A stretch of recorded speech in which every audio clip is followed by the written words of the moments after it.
Muy buenas tardes, queridos televidentes de Televisora Almanzora. Este es el programa de Entre Panas Show, el show latino de la provincia de Castellón, a través de Futura Latina 100.5 FM y aquí en TV de Almanzora.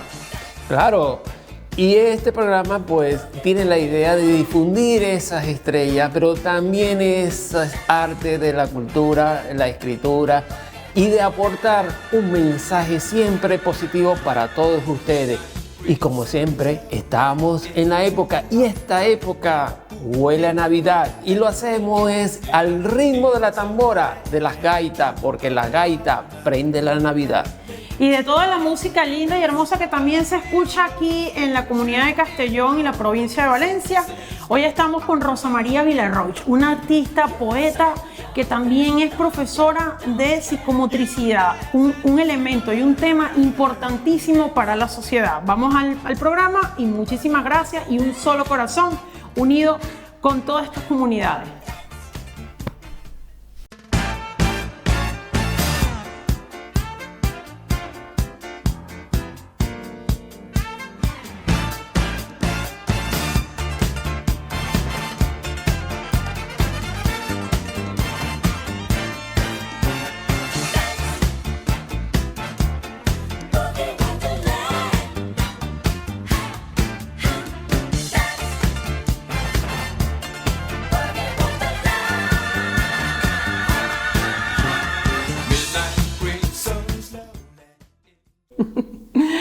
Muy buenas tardes, amigos, amigas, televidentes, radioescuchas y toda esa gente bella que nos sigue al programa de Entre Panas Radio y Televisión. Aquí por la televisora de Almanzora, el día de hoy estamos contentos, complacidos y ya vamos de rojo porque ya está llegando la Navidad. Felices, contentos y muy alegres. Hoy estamos con Rosa María Villarroy, una artista, poeta y también profesora de psicomotricidad. Y bueno, como dice María, ya estamos vestidos, ya como es lo que es, ya esperando. Yo soy la bambalina y Jorge es el arbolito. Sí, el mes decembrino y tú dices, estamos contentos, estamos felices y ya huele a Navidad. Eso es lo más bonito, que a pesar de las vicisitudes que estábamos, siempre pasan, porque siempre van a pasar, las cosas buenas hay que celebrarlo doble para poder pasar por encima de todas esas problemáticas. Por eso este año siempre vamos a estar con la música aquí en Futura Latina 100.5, ahí de lunes a viernes siempre colocando esa música navideña, esas gaitas, esos galerones, toda esa música para hacerlos felices a ustedes.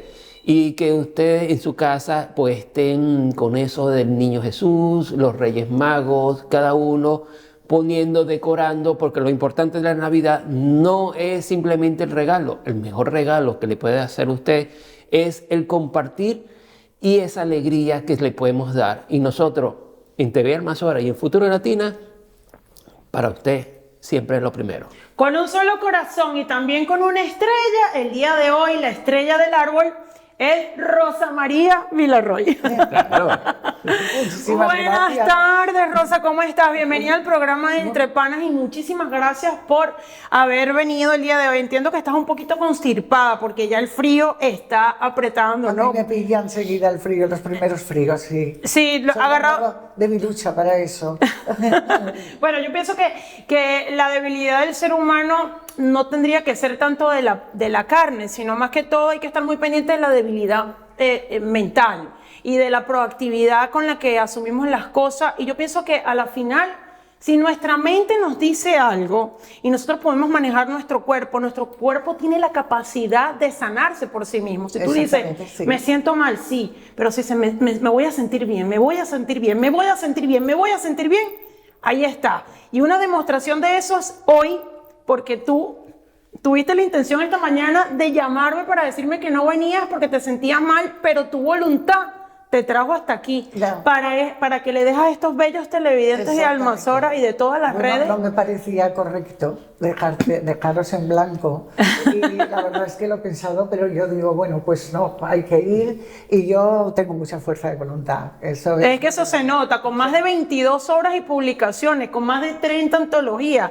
con más de 20 y pico, 30 años de carrera trabajando no solamente con la gente que lee tus libros, sino y también con la gente que te ve a través de las redes, con todos esos niños que trabajan en la parte de psicomotricidad, de las relaciones humanas. Nos gustaría que nos expliques un poco y nos cuentes un poco sobre tus inicios como artista y poeta. Háblanos un poco de esos inicios. ¿De dónde eres, para empezar? Yo nací en Castellón.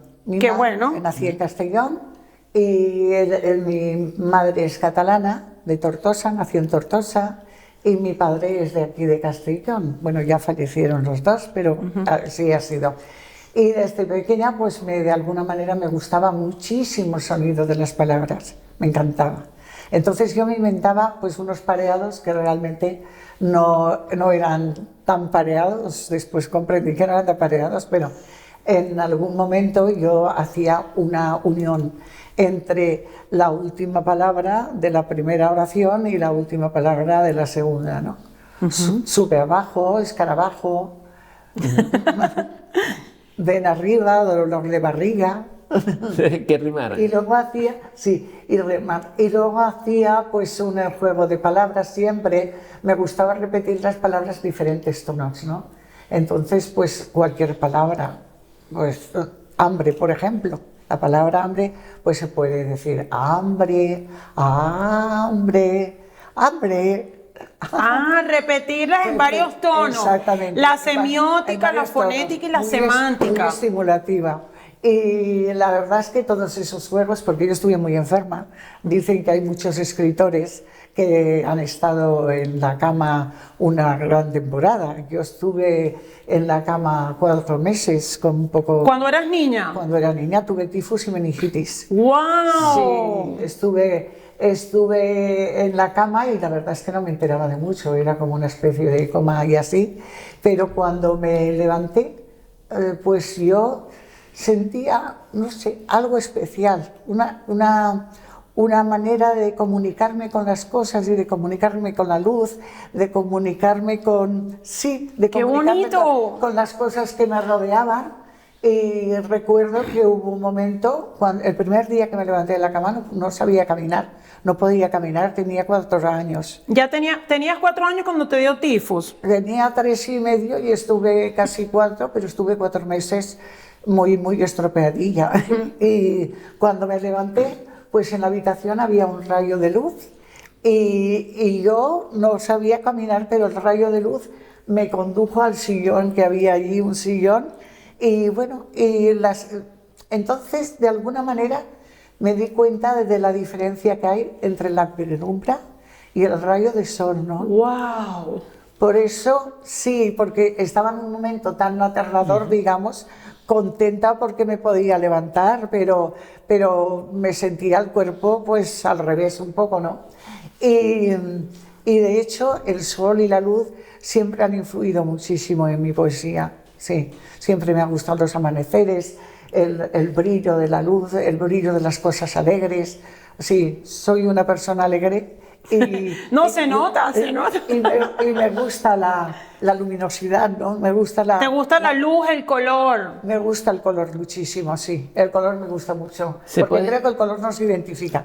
Tú antes has dicho que ibas vestida de rojo porque estabas próxima a la Navidad. Claro, lógico. Yo le dije a Jorge, vamos a darle luz y color al programa porque estamos próximos a la Navidad. Yo pienso que esa energía de la Navidad, que aquí generalmente lo celebran ya en vísperas, el 22, el 21, bueno, pero estamos ya con esa energía navideña. Yo tengo oído, y de hecho lo pongo, el día 26 San Andrés, de noviembre, hay que hacer el árbol de Navidad y el Belén. Y de hecho yo, si no es ese mismo día, o el anterior o posterior, ya me preparo mi casa con todas las guirnaldas y las luces, el árbol, el Belén. Me encanta el Belén, me encanta el Belén. Escúchame, ese 26, eso es bueno que me lo digas, porque yo tengo poco tiempo llegada aquí a España, aunque mi ascendencia es de familia española, pero de las Canarias. Las costumbres que nosotros adoptamos fueron las costumbres de América, en diferencia de los tipos de comida. Siempre comimos frutos secos, siempre nos gustó el aceite de oliva, pero esto de San Andrés para mí es un descubrimiento el día de hoy. Explícame eso, más o menos esa temática, porque a nosotros nos ven muchísimos latinos. Y nos gustaría que tú nos explicaras la fiesta de San Andrés, ¿cómo son?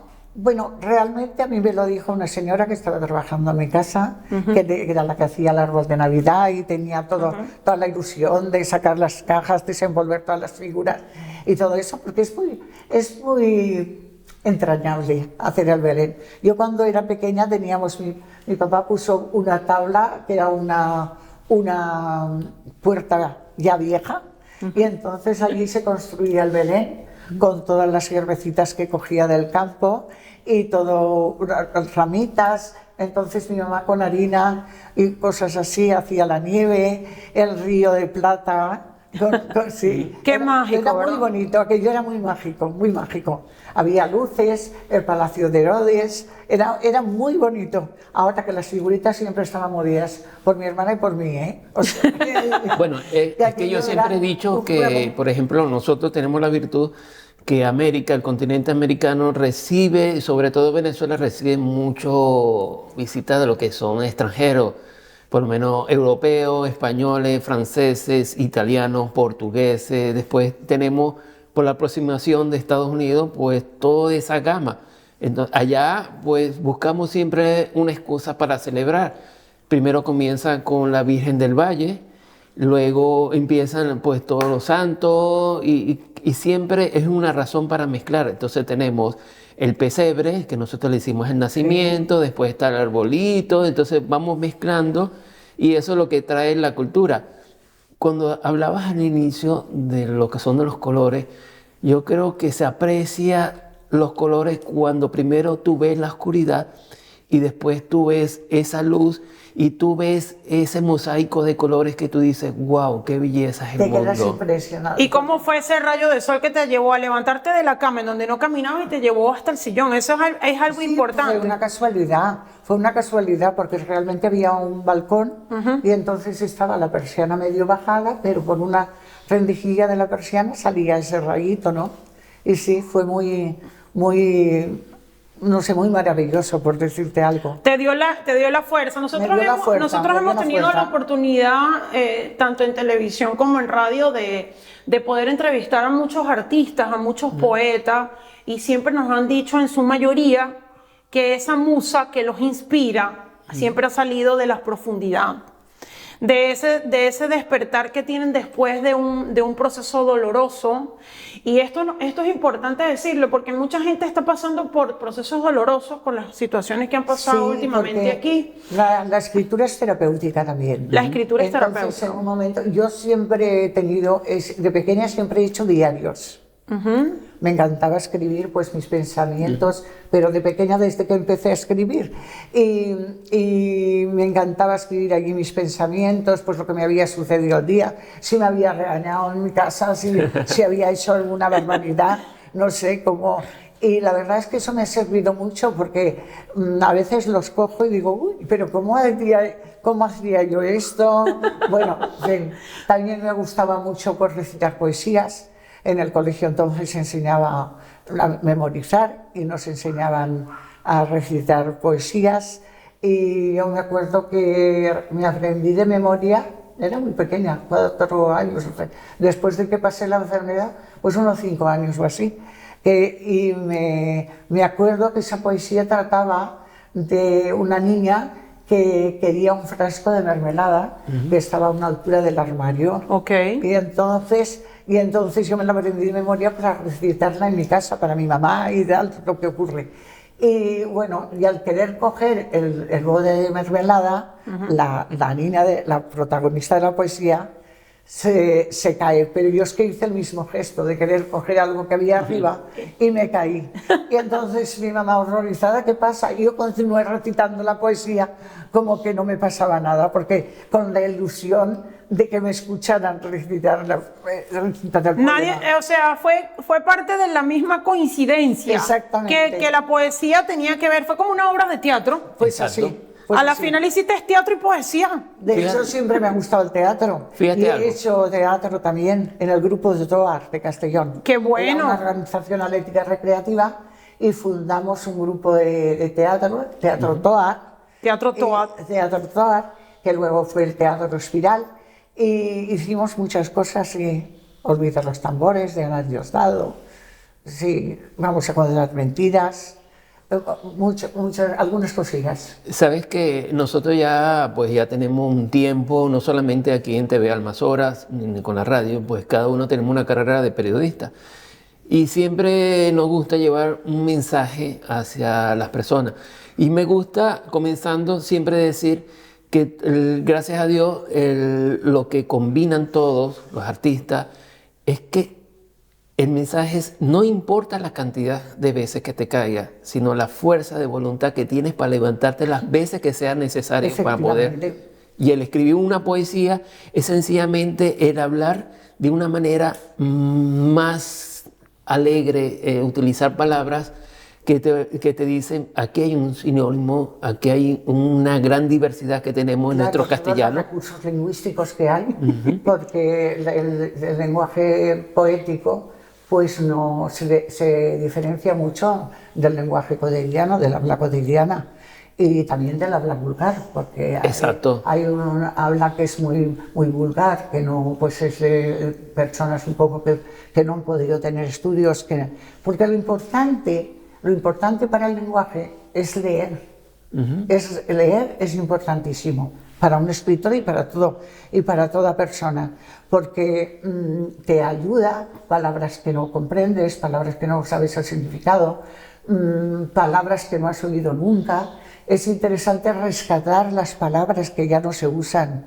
A mí me gustaba mucho leer de pequeña. He leído libros de hadas, de cuentos. Libros. ¡Ay, qué bonito! Madre mía, sí he leído yo, de Rosas Blancas, de Azucena, de todos los... Bueno, y todos los libros, todos los tebeos de mi primo, que eran a ver, ¿cómo era? El Capitán Trueno, había hazañas bélicas, o sea que yo combinaba la parte femenina, digamos, de los cuentos de hadas con la parte más fuerte o más agresiva de alguna manera con lo que tenía mi primo. Y aquello me ha dado un contraste y una diferencia, una unión de una diferencia, ¿no? Por todo eso. Y la verdad es que muy bien. Y además mi madre pues no quería que apagaran la luz a las 10 de la noche para dormir, pero yo me agencié una linternita pequeña. Tú eres osada, y llevabas la linterna para leer. Me escondía debajo de las sábanas y entonces con un libro grande, entonces los cuentos eran muy grandes, ¿no?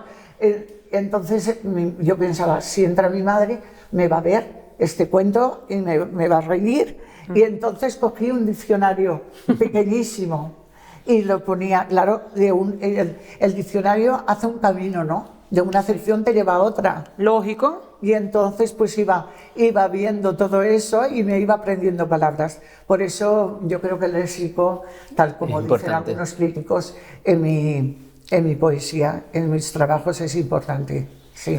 Es como cuando nos dijiste la práctica de la entonación, pues nosotros que somos locutores es importantísimo, porque no es lo mismo que te diga buenos días, ¿cómo están ustedes?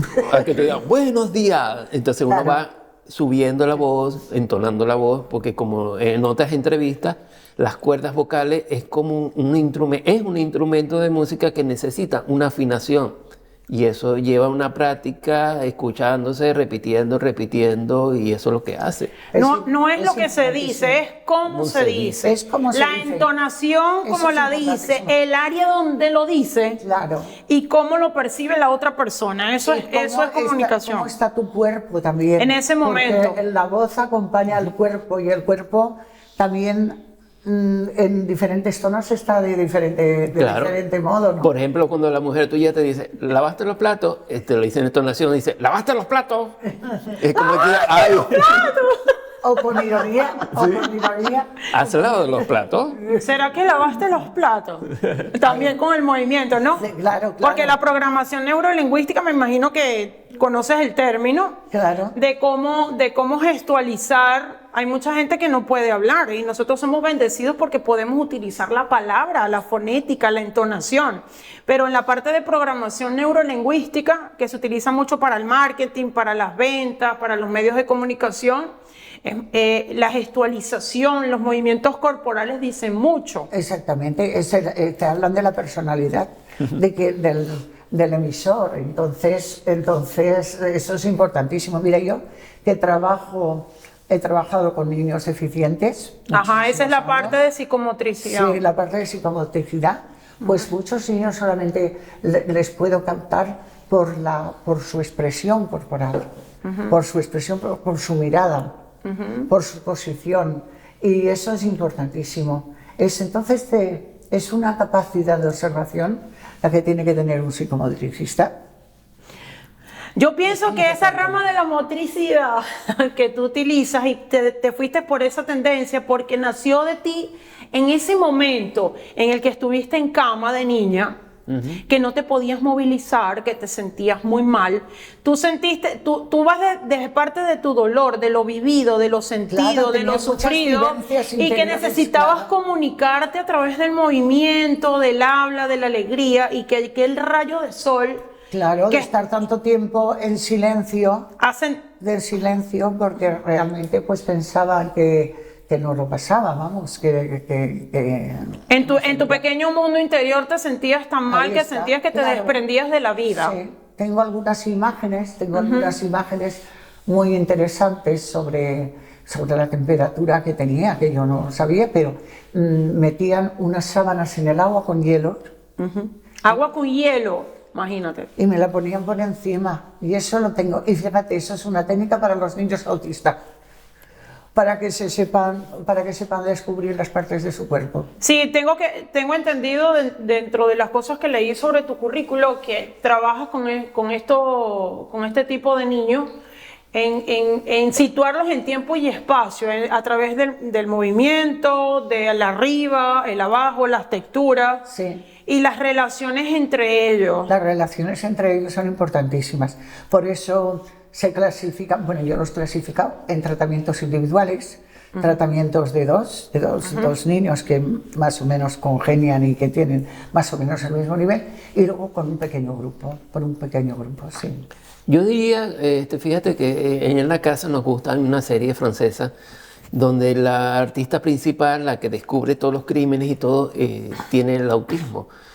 Y ellos en la serie se ve que tienen un grupo, una asociación que aprenden, y ellos dicen, hemos aprendido que nosotros tenemos un superpoder, pero que también tenemos debilidades. Entonces canalizan esas debilidades trabajando en fortaleza colectiva, sabiendo. Sí. En estos días vi una obra y el técnico que trabajaba tenía el autismo. Entonces hay que saber canalizar, porque saben que a ellos les cuesta el roce. A ellos les cuesta mucho el roce y la comunicación les cuesta muchísimo, de todo tipo, y además tienen patrones de fijación. Pero su superpoder es que nosotros normalmente tendemos a canalizar todo mezclándolo, pero ellos no.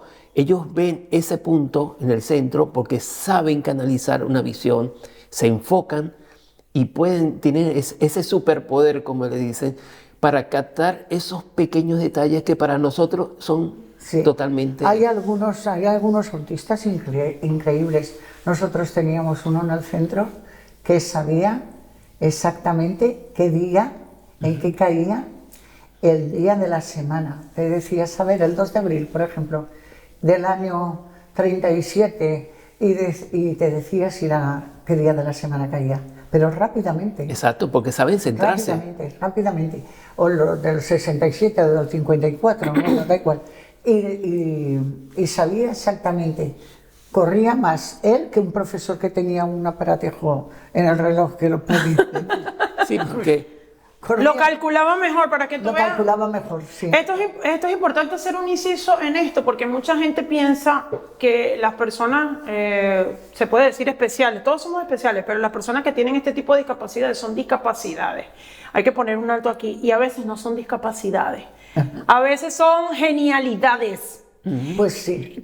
Si vemos como estamos todos estereotipados. Sí, son estereotipos, hemos construido estereotipos a través del tiempo. Cual que es diferente por A o por B, o por mucho o por poco. Porque todos tenemos virtudes, pero también tenemos La defectos. sociedad de alguna manera pues les aparta un poco.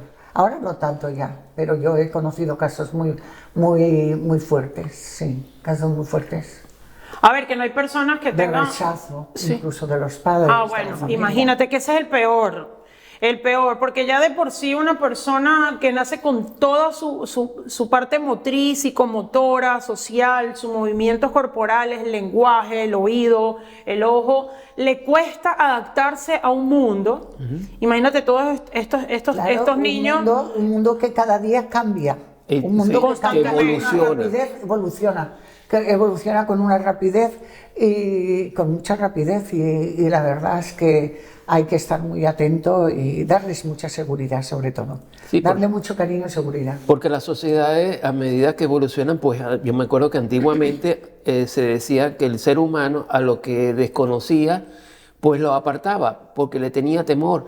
Pero fue evolucionando, fue a través de generaciones y generaciones que se da cuenta de que no todos somos iguales, somos 9.000 millones de pensares, de formas de ser, y que tenemos que, para adaptarnos, tenemos que convivir los unos a los otros. Tenemos No hay que otra. ajustarnos los unos a los otros. Si no, malo, si no uno no se ajusta a la sociedad, pues sin perder su idiosincrasia, Pero cada cual, de alguna manera, tiene que hacer un esfuerzo para comunicarse con el que tiene al lado. Fíjate que yo siempre he dicho, una vez lo dije a un amigo que él sufre mucho de narcisismo, pero es mi amigo. Yo le decía, el problema de un narcisista es que piensa y se casa con su espejo. Es decir, él quiere enamorarse de su reflejo y eso es imposible en la vida. Pero es que las personas que son narcisistas y tienen otros tipos de tendencias no se dan cuenta. A ver, que para eso existen personal especializado para decirte, y cuando tú asumas que tienes un problema es la única forma de salir de allí. Con esta respuesta nos vamos a un segmento comercial y al volver, María Villarroy nos estará diciendo cómo hacemos de ese factor profesional en el que tú has trabajado con niños, en la parte poética, lingüística, semática, semiótica y contextual interrelacional, podemos ayudar a los demás. Muy bien. Hasta ahora.